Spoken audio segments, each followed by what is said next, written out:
ઓ કાકા, ઓ કાકા, અહીંયા આવો.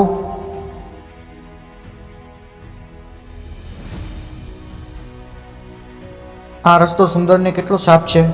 થોડી વાર પહેલાં જ સફાઈ કર્મચારીઓ આની સફાઈ કરીને ગયા હતા. તમે આ ગંદકી ફેલાવી રહ્યા છો? હા તો અમે શું કામ ઉપાડીએ? આ તો ગવર્મેન્ટનું કામ છે. અરે સાહેબ, આ માત્ર ગવર્મેન્ટનું કામ નથી, આપણા સૌ નાગરિકોની ફરજ છે. સ્વચ્છતા હી સેવા. તમે રસ્તા પર કચરો નાખો છો, તમને જોઈને બીજા પણ નાખશે અને ત્યાં કચરાનો ઢગલો થઈ જશે અને ત્યાં ગંદકી ફેલાવશે. ડસ્ટબિન છે છતાં પણ ઉપયોગ નથી કરતા. આપણી બેદરકારીના લીધે અબોલ પ્રાણીઓ ભોગ બની રહ્યા છે, પ્લાસ્ટિક ખાઈને ગંભીર રીતે પીડાઈ રહ્યા છે. તમે જ્યાં 2 મિનિટ ગંદકીમાં ઊભા નથી રહી શકતા, ત્યાં સફાઈ કર્મચારીઓ તેની સફાઈ કરતા હોય છે. શહેરને સ્વચ્છ અને સુંદર રાખનાર સૈનિકોનો આદર કરો અને તેમને ટેકો આપો.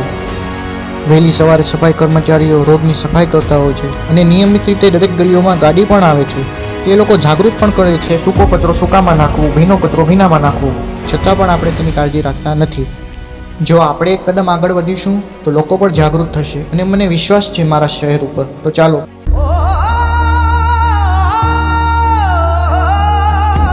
हर झरना पर्वत अंबर, हर पेड़ पशु और चिड़िया, ये दरिया सागर नदियाँ कुछ कह रही हैं.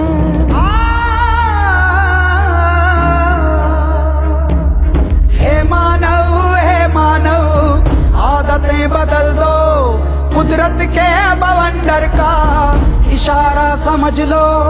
हे मानव आदतें बदल दो, कुदरत के बवंडर का इशारा समझ लो. आओ चलें हम मिलके बढ़े, हम देश को समृद्ध करें, हम सुंदर सपना लेके अपना भारत ये अब स्वच्छ रखें. हम आओ चलें हम मिलके बढ़े, हम देश को समृद्ध करें, हम सुंदर सपना लेके अपना भारत ये अब स्वच्छ रखें. हम आओ चलें हम मिलके बढ़े, हम देश को समृद्ध करें. हम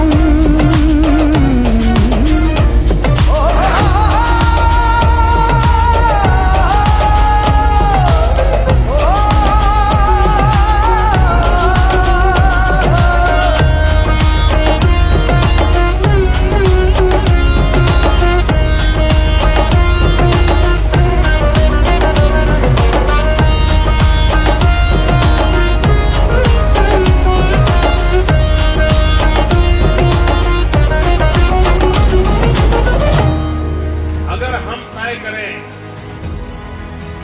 125 करोड़ देशवासी तय करें कि मैं गंदगी नहीं करूंगा, न गंदगी करूंगा, न गंदगी करने दूंगा.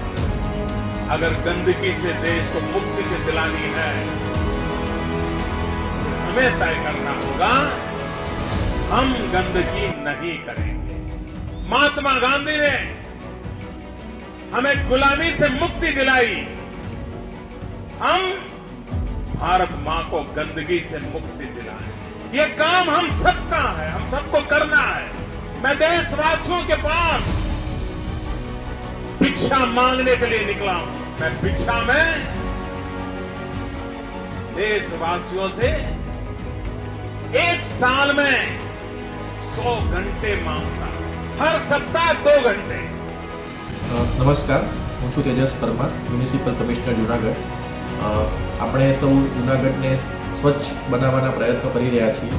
આપણું શહેર સ્વચ્છ અને સુંદર બને એવી આપણા સૌની અભિલાષા છે અને એ દિશામાં મ્યુનિસિપલ કોર્પોરેશન તો સતત કાર્ય કરતું જ રહ્યું છે. અમારા ડેઇલી સફાઈ કામદારો મારફતે અને આપણા ડોર ટુ ડોર વ્હીકલો મારફતે આપણે સફાઈ કરીએ છીએ. પણ સાથે સાથે અમારી નાગરિકોને પણ અપીલ છે કે આપણે જ્યારે પણ કોઈ વસ્તુ લઈએ અથવા તો પછી ક્યાંક કચરો ફેંકવાની વાત આવે તો એને રસ્તા ઉપર ન ફેંકતા આપણા ઘરમાં જે ડસ્ટબિન છે એમાં અથવા તો પછી જે આપણા કોમર્શિયલ કોમ્પ્લેક્સમાં જે દુકાન પાસે ડસ્ટબિન હોય એમાં જ નાખીએ. અને આ આપણે ડોર ટુ ડોર વ્હીકલ મારફતે ઉઠાવીએ જ છીએ.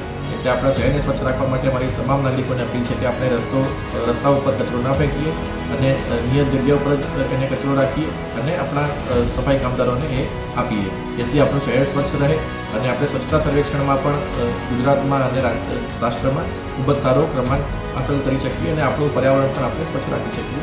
એટલી જ મારી તમામ નાગરિકોને નમ્ર અપીલ છે. જય હિન્દ. મારું નામ ડૉક્ટર હાર્દિક રામાણી છે.